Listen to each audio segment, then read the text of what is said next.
August 23rd, 2019, San Francisco. The Sales Development Conference, the third annual conference focused and dedicated 100% to sales development. Join over 500 of the most influential sales development leaders in our industry for a full day of learning, networking, and growing your skills. This year, we're offering 3 learning tracks focused on sales development leadership, rep training, and our newest track dedicated to sales and marketing operations. Grab your tickets today before it sells out over at tenbound.com/conference. That's tenbound.com/conference. See you August 23rd. CRM has been proven to limit sales reps' responsiveness, persistency, and cadence. It's a design flaw, and it's losing you deals. That is why today's sales leaders use sales engagement platforms like VanillaSoft. Check it out. Go to vanillasoft.com and start your free trial. Hello, everybody. Welcome to another edition of the Sales Development Podcast.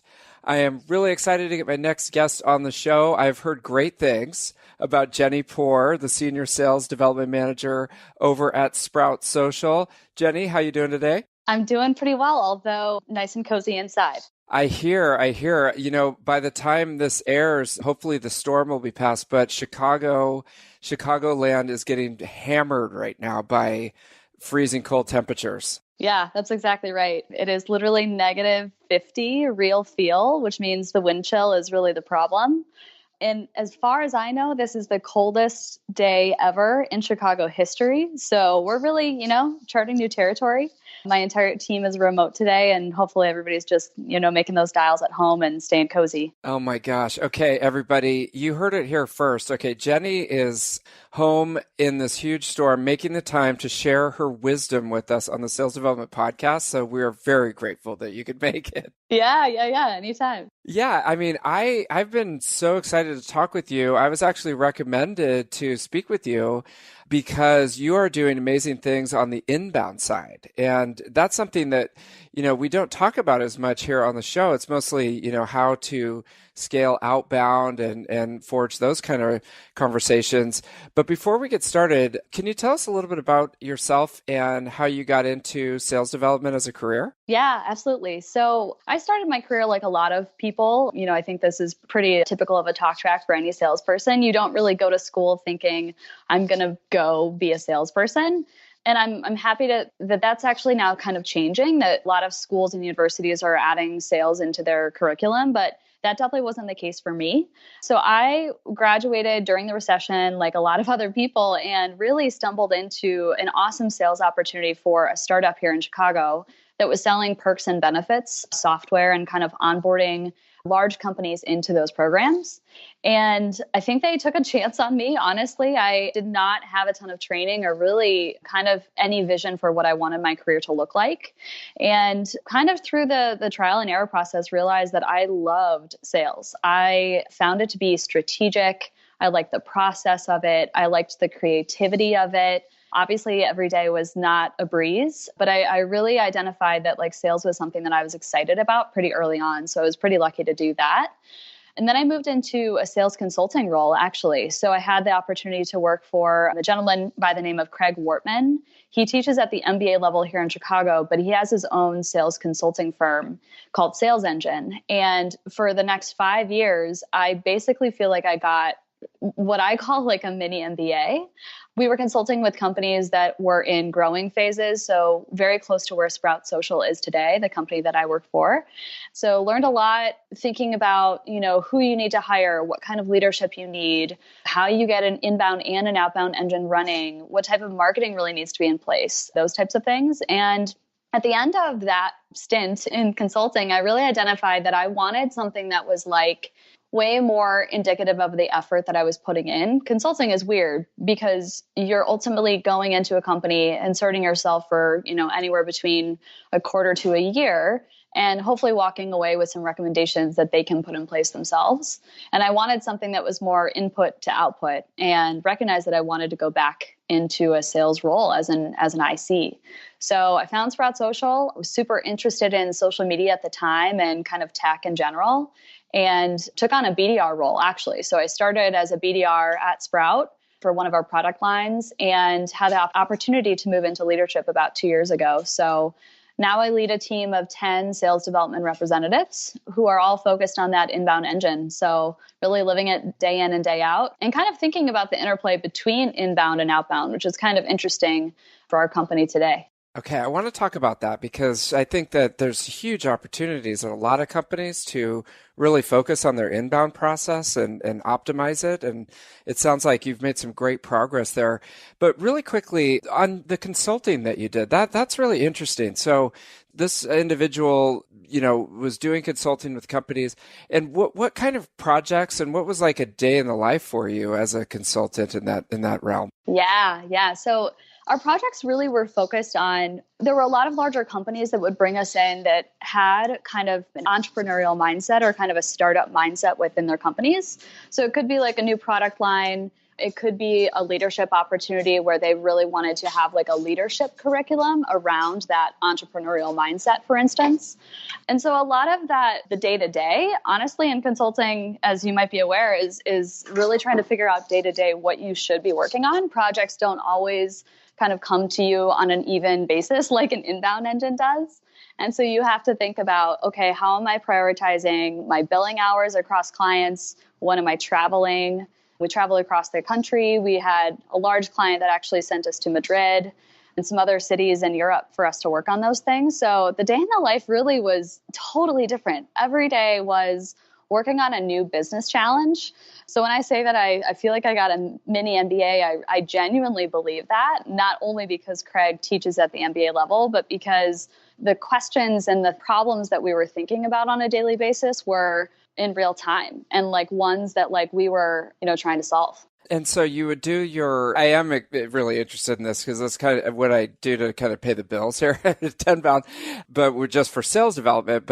And so you guys would work on these projects for a while and then you would set the client up for success. So you'd give them the strategy and the tactics that you worked out and then you give it to them, but then you would go to another client and leave it to them to implement, right? Yeah, just depending on the project. Some projects would really have like a long-term engagement where we were responsible for implementing them, but primarily it was a recommendation and then, a quarterly check-in to just make sure that those were in alignment. Got it. Okay. Interesting. And then, but you wanted something more, that you could sink your teeth into at an actual company. So you went to Sprout. Walk us through like how you were doing the BDR, SDR role, and then you worked your way up the chain and used those skills to create the inbound program that you have today. Yeah, for sure. So at its core, Sprout is, for the product, we believe that social media is non-negotiable for modern businesses. So the product really takes the publishing, engagement, and analytics, and also advanced listening and employee advocacy out of the hands of, the likes of somebody that wants to post directly on those social profiles. So it really aggregates all of that for you. We've got 25,000 customers. So we're really in a growth phase right now and reaching new prospects and customers every single day. So when I think about my background as a BDR, I think that the mindset around like being strategic and creative on a daily basis is something that is an awesome place to be.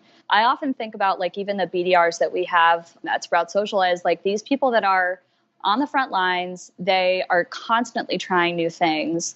They think really intelligently about what they're doing, why they're doing it, who they're talking to, why they want to talk to that person. And I think BDR is a really cool place to launch your career, not only in tech, but potentially in other outbound roles, right? Because you can build out that brand that feels very different than just kind of being in more of like an account management role. And nothing against success, but I just think that there's so much to say, I have brought this opportunity in because marketing can only do so much. And I also did all of my research to identify that this person would be an ideal customer for the company. And so it's just kind of like this cool place where I feel like I proved myself out and thinking about additional product lines and services that we offer, built my brand up internally, and then honestly just had some amazing leaders that identified some things in me that I did not even really recognize. I think that's really important when we think about how to identify roles for SDRs and BDRs and even for account executives, especially within tech, because, my director at the time basically said, we've been looking for this role for quite a while, and it seems like you have a knack for management and leadership in general. So if you're open to the idea, we'd love to talk to you about really taking on more of a leadership role. So I hope that answers your question. I just think that there's so much that you can do as an SDR and BDR to demonstrate that you're hungry for some types of opportunities. And then you honestly just need to find the leaders that are going to help identify those things in you when you might not do it yourself. Yeah, that's such an interesting point, because a lot of SDRs or BDRs might leave a company because they just don't feel like they have any opportunities, or that their leaders are really interested in them, and developing them as a person. And I think people are leaders are really missing an opportunity, because everyone has something of value, otherwise they wouldn't have gotten a job at the company, I don't think, unless they're on some kind of, they're having trouble with their performance. But, if you can work with people, draw out their strengths and potentially help them to develop their career, they're going to stick around and be more productive, I would think. Oh, absolutely. Yeah, we think a lot about this at Sprout in particular. And I think I'm just lucky to be a part of a leadership team in a company that's super intentional about the types of opportunities that we can and should be giving our people. I think the other side of it that we all also talk a lot about, and it's been really cool to have, talent flow through SDR, BDR, and then on to our account executive teams that can come in and coach back to our new hires, really within their first couple months, and say, this is really kind of how I got to the level that I'm at, and this is what you can do to kind of make that a repeatable process for you. The interesting thing I think that came out of some of those conversations that we've had recently is to say, you're an SDR or BDR at a really cool company. You're selling a really cool product. There is no shortage of resources, and you can really make this path for yourself, as opposed to going to work for a company that may be a little bit more rigid. And I just think that that's such a tremendous opportunity that if we don't really kind of tell these, salespeople that are super hungry for that type of opportunity, that they actually do have that opportunity, then they will leave. I think it's hard because they could be 1 to 3 years into their professional experience in general. And so sometimes making light of that is also really important. Yeah. And it also that you brought up the role of the company. I mean, if the company doesn't have opportunities, then it becomes tough. But if you can find, it's tough when you're out in the market as a SDR or BDR looking for a job, because it's like a combination of a lock. You want the right company that has growth opportunities. You have to have the right leadership, and then you also have to be somewhat interested in the product. And it seems like you lined up all three of those combination to find your current situation. Yeah, I think amazing. That's exactly right. Yeah. and then so you were doing the job, and then were you always an inbound rep, and then you took over that, or did they put you in charge of the outbound program and then you went from there? Or the inbound program, yeah. Yeah, that's a really interesting question. It's definitely not typical. It's definitely not a typical path, I would say, into sales development. But I was acting as a BDR. And then at the time, about 2.5 years ago, we started to think about really revving up that inbound engine. Sprout Social is a trial model. So historically, we had really thought about generating trials, free 30-day trials for our prospects to try, and then converting them from there. And so we had generated historically a ton of content and a ton of leads, but had not really thought about what that inbound qualification should look like, which is kind of crazy. We're 9 years into the business. We really have grown because of that inbound trial model.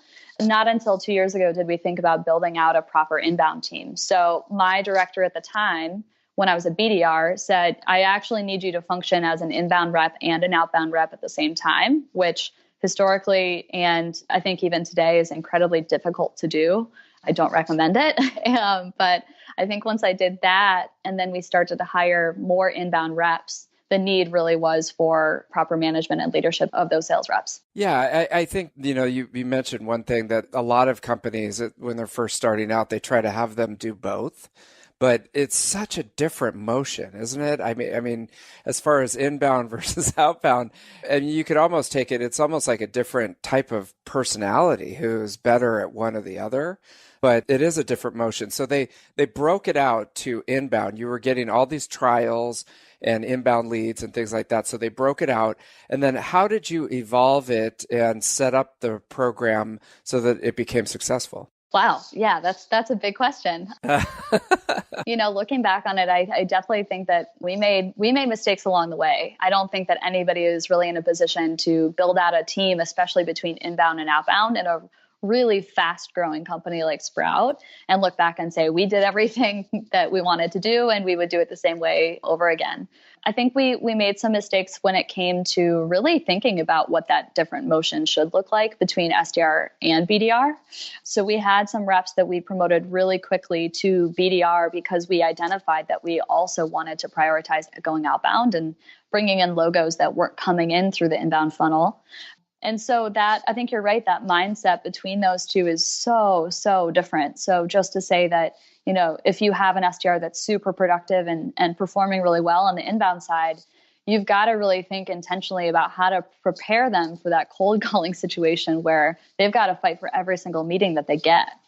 And so as we did that, we grew the outbound side and then really just prioritized a lot of process on the inbound side. In sales development in particular, when you think about inbound, you're living in this really interesting intersection, at least for me, between marketing, sales, and operations. It's really interesting to kind of think about the relationship between those three parties within a really fast-growing tech company. So obviously you can't have one without the other. You can't have an inbound engine without SDRs, really. And you can't really do all of that without a really great operational mindset and some decent process set in place. So I'm really lucky to have a ton of marketing partners and operations partners that really make it all work. It's really kind of a constant collaborative environment that we have at Sprout. And that's definitely something that I'm even more excited to think about in 2019, how we can really get this inbound engine humming a little bit more and reduce some of the noise that our reps really have to deal with. And so when I think about the communication that we have monthly pipeline meetings that are focused on segments.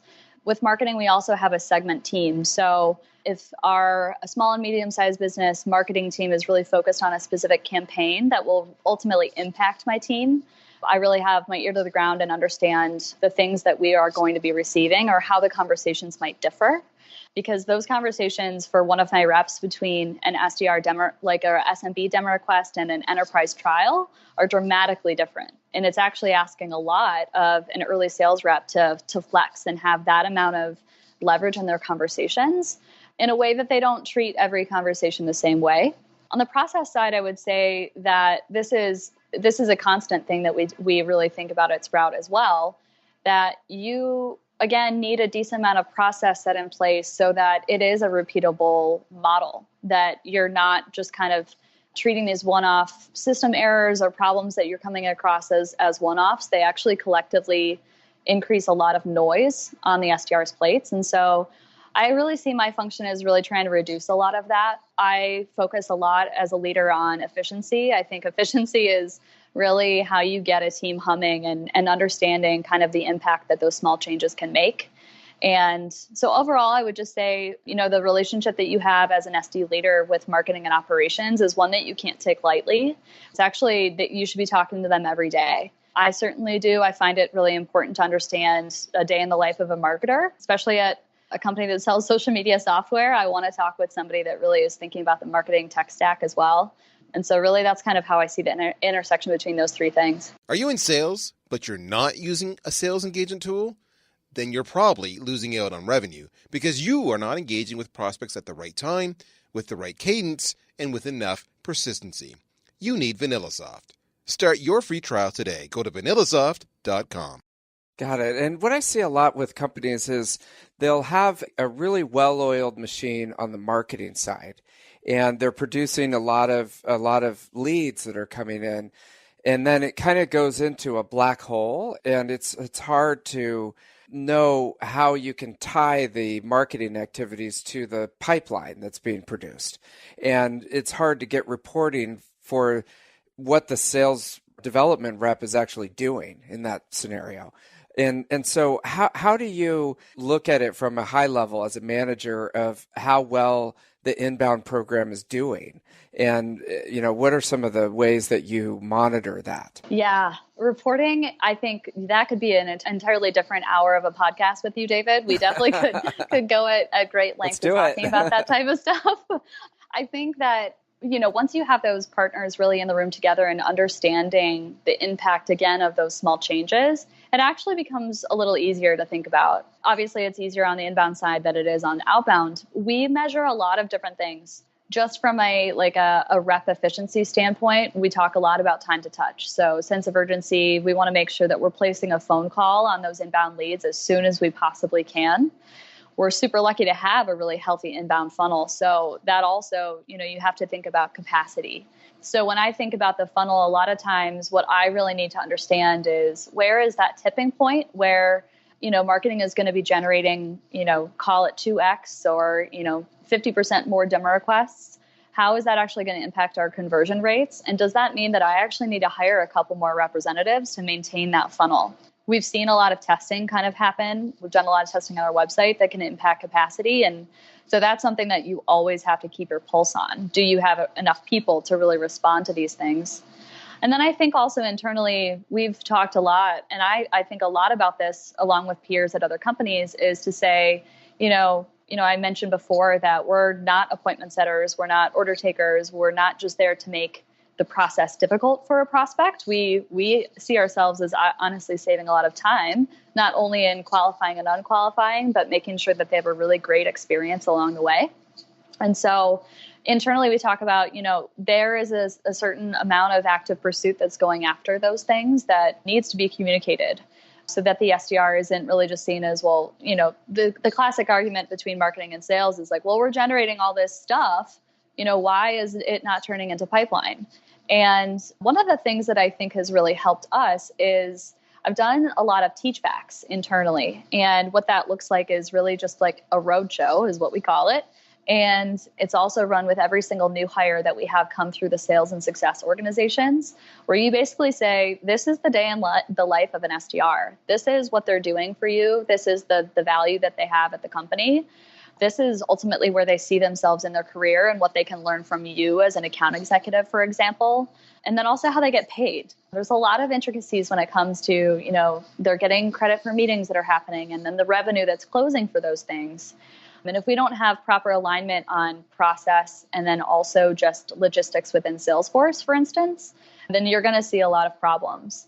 So I think at a high level, there's so many things that you could look at. The hard part is trying to decide which ones are the ones that are important to your business and which ones, when you start to see them slip, like conversion rates, for instance, like you need to have kind of a mindset of, I'm going to figure out what's happening here before it really becomes a problem when it comes to pipeline. It is very complicated because you sit between all these different departments and they all have different needs and different goals, and they're trying to strive for different things.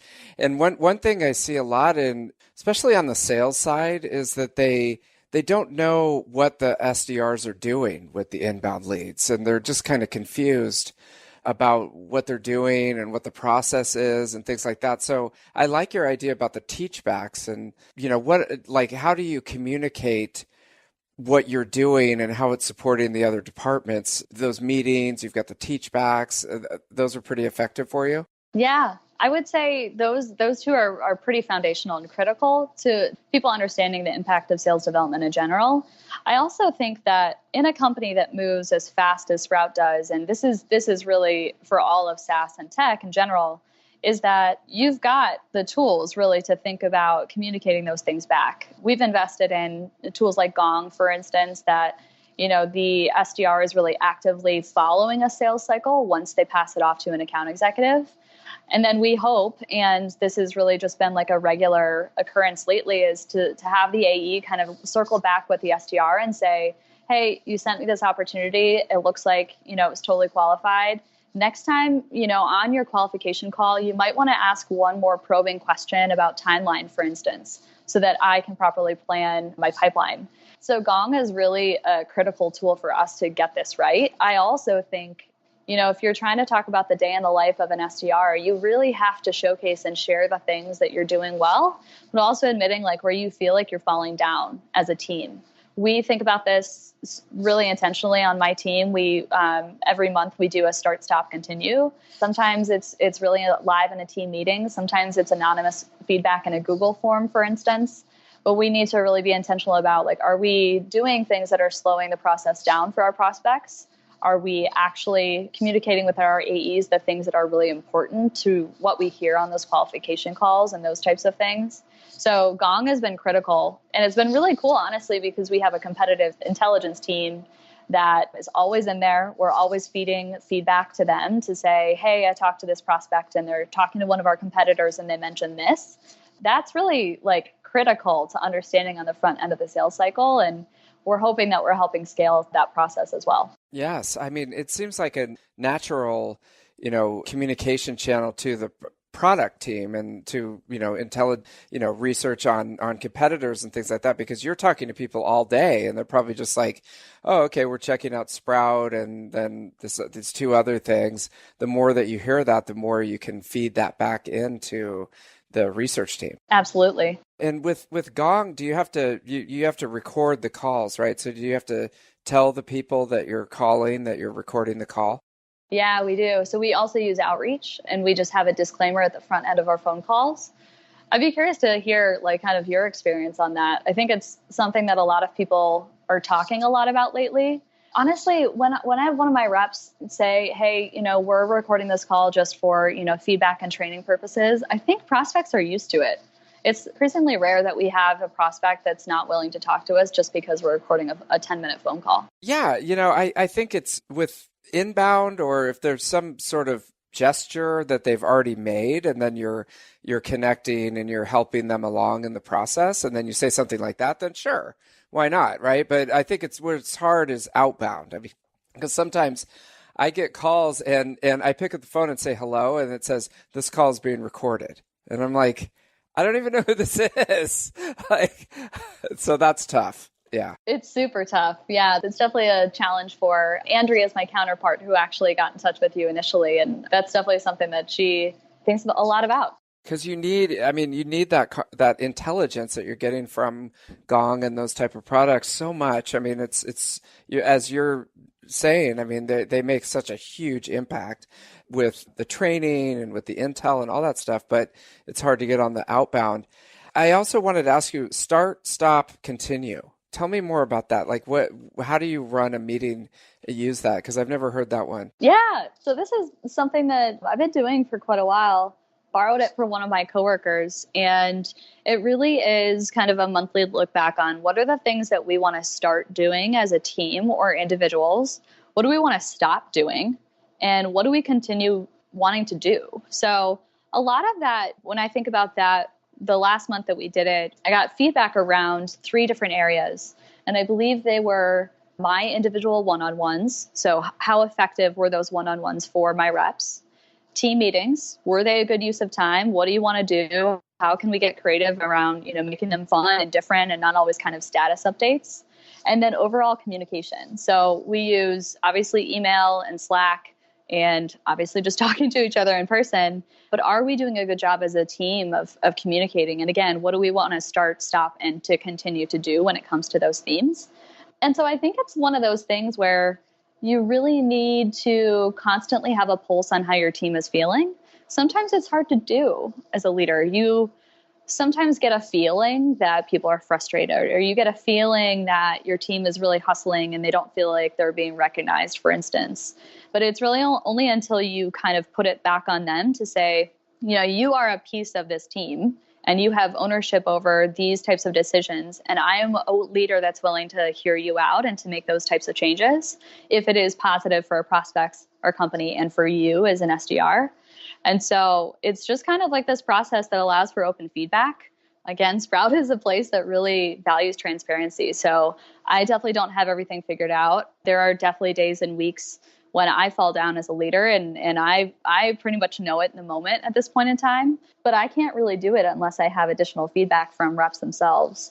I think the interesting piece that we're really trying to drive is you should feel totally comfortable going to your leader or manager and saying, like, I have some ideas about how to make things better. So not always thinking about like, oh man, why does it have to be this way? Or why does Jenny forget to send her one-on-one notes out, for instance? Like it's those types of things that can easily wear away on a sales organization if they just continue to fester. And I try to get ahead of that. I think it's really important to get that feedback and hopefully do it in a way that people are willing to share. That is awesome. And so did they submit those anonymously or do you have it out on the table like at a meeting? Like I think it would be hard for your average SDR to like tell the manager that, hey, you're not doing doing something, How does that work? So I've done it two different ways. Most recently, it was an anonymous Google form, so I have no idea who submitted it. We didn't track the email addresses, and they just put in open comments, and I love that method. The method that I used before that was actually in a team meeting setting where that was the only goal of the meeting. So it needs to be a decent amount of time where people can kind of sink into it and think about these types of things. And so what we would do is we would pass out like Post-it notes and say, okay, for the next 5 to 10 minutes, we're all starting to think about start. So what do we want to start doing? And then they would put that Post-it note up on the board, for instance, in our conference room. And so it wouldn't really be like I would know exactly who had said that thing, but there would be some themes that would emerge. And then we would just have a conversation about that theme, for instance, and get some ideas about how we could make some changes. Nice. Okay, cool. So you've got a pretty transparent and open environment and people feel emboldened to do it, but you also have the anonymous thing. Sometimes the anonymous thing is good. I mean, I send out surveys after the trainings that we do at Tenbound, and I don't like it when they put their name because then it's like, okay, you gave me feedback and now I know who you are. It's like, can you just make it anonymous?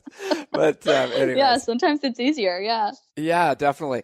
So, okay. So how do you stay organized with all this? Because you've got all these reports coming in, you've got all these people talking to you. You have to stay on top of conversion rates and everything on the inbound side. It's very complicated.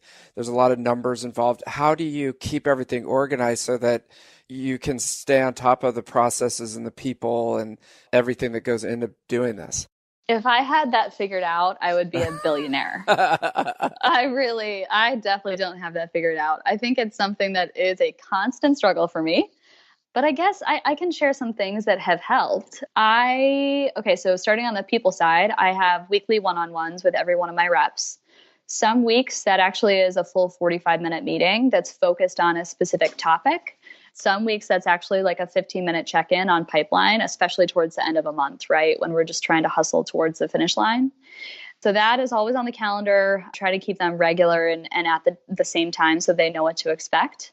Team meeting once a week is really, trying to think about an agenda that makes sense. If we don't really have anything actionable or if there isn't something that's like top of mind when it comes to like a training or enablement piece, I am in full support of canceling those team meetings. I think some other sales managers might actually think otherwise. I think giving time back is always a good thing. It's really not going to be a fruitful meeting. And then in terms of like tracking other projects, I think it's something, especially interdepartmentally. So really thinking about meeting with marketing on a regular basis. There isn't really like a method to the madness other than just constant communication. I try to document as much as I can. So I'm an Evernote user, have been for 6 years, I think. So I've got a treasure trove of just kind of thoughts and ideas. And then really what you have to think about on a monthly basis is like, okay, what are the 1 or 2 projects that like need to happen? And then trying to filter that into your calendar. Easier said than done. Our company really is intentionally thinking about this as well. And I hope I'm not just saying like Sprout is so great at doing all these things, but I really do think that we think about these types of things a lot. So starting in 2019, we actually have no meeting Wednesdays. So that's a focus day for us. And then there are no internal meetings between 4 to 5 p.m. every day. Our CEO is super transparent. And the idea between the 4 to 5 meeting block is to wrap up your day so you don't have to take it home. Otherwise, we all get into this mode of, I didn't get it done today. I need to go home and, dedicate an hour to getting through my inbox. And I've definitely been, a culprit of doing that. And sometimes I find it motivating. Sometimes it really just has a drain on my personal life as well. So try to think about intentionally turning off notifications, making sure I'm not refreshing email 20 times a day, those types of things. But it's hard. I mean, I think it's hard, especially on inbound, because if one of my reps has a question, I really don't want to be a barrier to a meeting happening. I don't want to slow down a sales process or a sales cycle for any prospect, especially because they came to us. So really kind of setting expectations around these are the types of situations where you should contact me and Slack me, even if I'm in a meeting, or these are some other types of situations that you can solve on your own, or they've been documented in a playbook. So you always have those answers when you need them. Nice. Okay. So you're trying to balance it. You're getting there. But when you become a billionaire, will you still do podcasts with me? I'll try. Okay. You promise. You heard her, I might have folks. some more time on my hands if I do. Yes. Okay. Because I need to figure that out too. But I mean, it sounds like you got everything under control. You must be doing a good job because, you got recommended. So let me ask you this. It seems like, I'm going to shift gears a little bit, but this is related to Outbound. It seems like the way that business buyers are changing is it's becoming more along the lines of how we buy anything as a consumer, right? And there's this theme of like conversational marketing, that comes out where that you can get your questions answered instantly and people are just always on. So have you tackled the whole chat feature and how does that integrate with your other inbound processes? Yeah, this is when I talk about the 1 to 2 projects that I'm focused on this month, that's definitely the one that I'm dedicating a lot of time to. So because we have that in-trial model, we have chat within the trial. And my team has taken that on as of Q3. And it's been a really cool learning process, I think, again, for my early sellers that aren't as product focused as account executives. You don't really need to be the product expert when you're on the front lines, but you do need to understand how to properly qualify. So now that we're really stepping into chat within that trial experience, we've had to flex some more of those like product specific and feature specific questions and muscles so that we really know how to handle that prospect and make sure that they're happy within that experience. So really what the project that we're thinking about is Onsite chat. It's not a surprise. I think a lot of other sales dev orgs are ahead of us, to be honest. And I think others are really kind of where we are, where we're dabbling a little bit. You've got players in this space like Drift and Intercom, and you've got tools like Salesforce and Zendesk that also have the same capabilities. And, I think that all of those tools really can help surface those sales opportunities. And it's really just thinking about how to staff appropriately, working with marketing to test on the appropriate pages, and then turning it into ultimately an entirely new pipeline source for Sprout Social. So it's interesting. I'm psyched about this project. I think there's so much opportunity that can come from it. And so I'm really kind of in the introductory phase of thinking about chat, but I'd be curious to hear kind of like your thoughts about why chat really is kind of like the next line when it comes to like new marketing sources and what you've seen in the marketing space as well. Yeah, I mean, I think that, people want instant answers and they want everything instantly. Everything is instant. Like you can go on and order dinner from, Uber Eats and you can get instant Netflix, binge watch The Office and you instantly, download a book and read it on your Kindle. I mean, it's the way that people are used to doing. And then they go to a business site and it's like, fill out a form and we'll call you back in 3 weeks or never, I mean, some of the statistics are crazy on inbound. I'm sure that your team calls them back instantly, but a lot of companies, it's like 50%, they never respond. They just put you into like an email drip and that goes into your spam folder and you never hear from them again.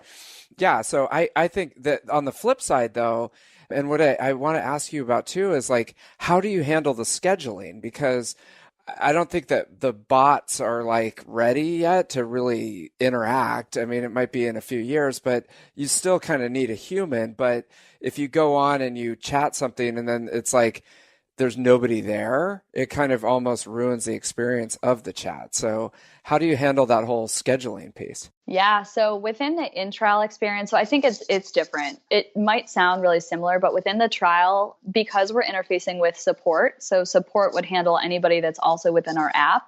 We take on anybody that's in trial, but if we are unavailable or we have too many chats coming in at one point in time, we actually do have a second line of defense.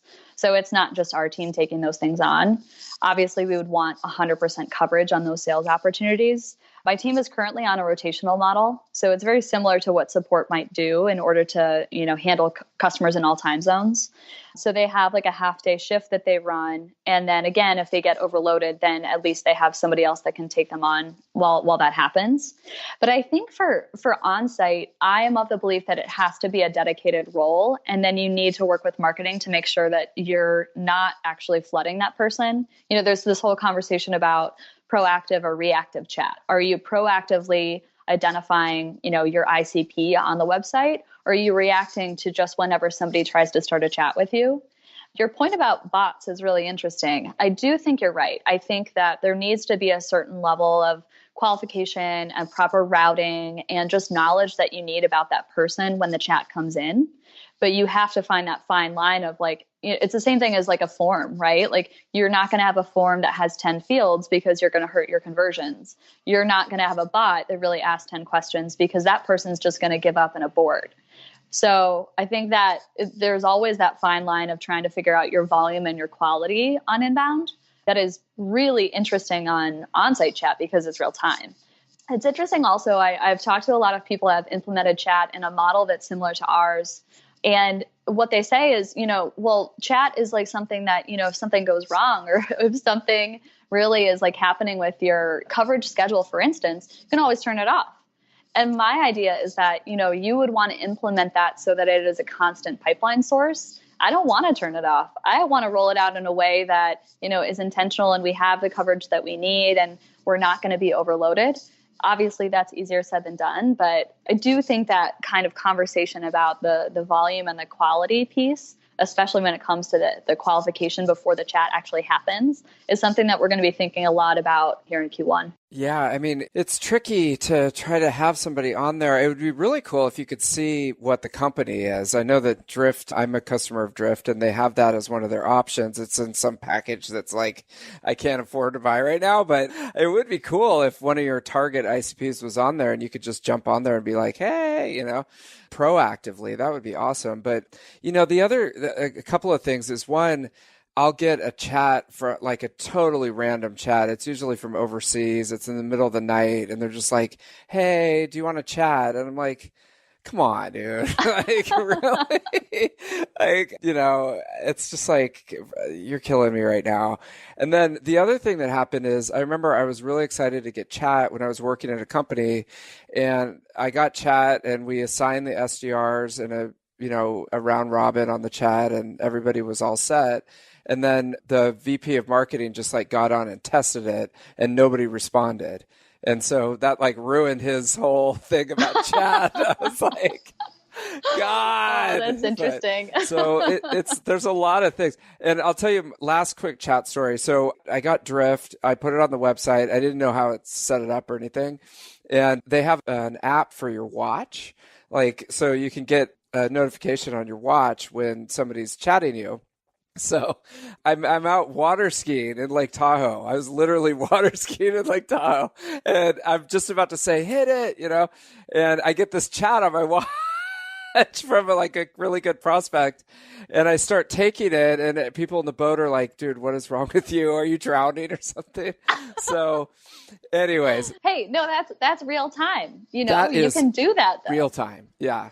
I think it's a hugely powerful medium, and I just think that it's the wave of the future to be able to interact with people in real time. That's awesome, but you gotta set it up right, which it sounds like you're tackling. Yeah. So, well, good. So what is next for you? You've got the conversational marketing, your processes are in place. What are you excited about over the next couple of months? Yeah, I think, not to go back to the chat conversation, but that's definitely like my baby right now. I think just in terms of like where Sprout is going, I think it's really interesting. The social media space obviously is one that is constantly changing. We're seeing a lot of our competitors either, fold or actually, be acquired by larger companies. And I think that really just kind of speaks to where our space is going. Again, we think social media is non-negotiable for modern business. And there are a lot of companies that are really just kind of waking up to that fact. So the fact that we really have a massive market that we can tackle, I think is constantly motivating to me as a leader, but especially as a salesperson. So I think that really what we're going to be focused on here in the next couple months is thinking about how we can really refine the inbound funnel even more than we have. Thinking about things like, obviously we have marketing automation in place, but perfecting that so that we don't actually have a ton of rep noise, getting chat. And then for me personally, I think I have been thinking a lot about kind of marketing strategy lately. And I think the operations piece that we talked about earlier is one that I'm increasingly curious about. So I'm looking to dip my toe in a little bit more of the analytics and understanding some of those triggers that I haven't identified yet, because I think it actually could be a big business driver for us. And we've got a ton of opportunity that is coming through the inbound funnel. It's just how to make sense of that noise sometimes. Yes. I mean, it's definitely, if you're more of an analytical person, you're good with numbers, you're good with spreadsheets, you're good with pie charts and all that stuff, which I'm not, as you can probably tell, based on the prep for this podcast. It's a wonderful opportunity, I think, in the sales development world to get into the analytics. I don't think that there's not like a huge emphasis on the analytics and really optimizing the inbound funnel, which you're starting to really dial in. And I think that will be an awesome opportunity in the future for people that are more analytical that get into our space. Yeah, I sure hope so. That's the idea. Yeah. Well, great. Well, thank you so much for jumping on and sharing your wisdom. I think everyone got some really good tips for optimizing their inbound and, hopefully optimizing their chat and not getting interrupted in the middle of the night by people.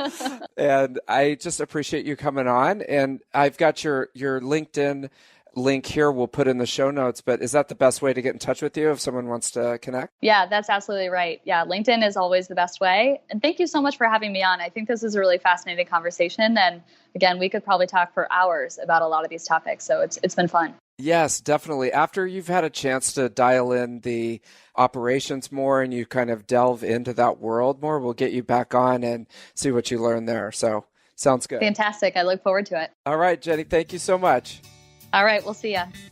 Thank you for listening to the Sales Development Podcast, the only audio forum 100% focused and dedicated to sales development, with your host, David Delaney. Please be sure to subscribe to the show on YouTube and take a moment to leave us a review on iTunes. Your support makes our show possible. If you are struggling with your sales development program, contact us at tenbound.com for a no-obligation exploratory call. Again, that's tenbound.com.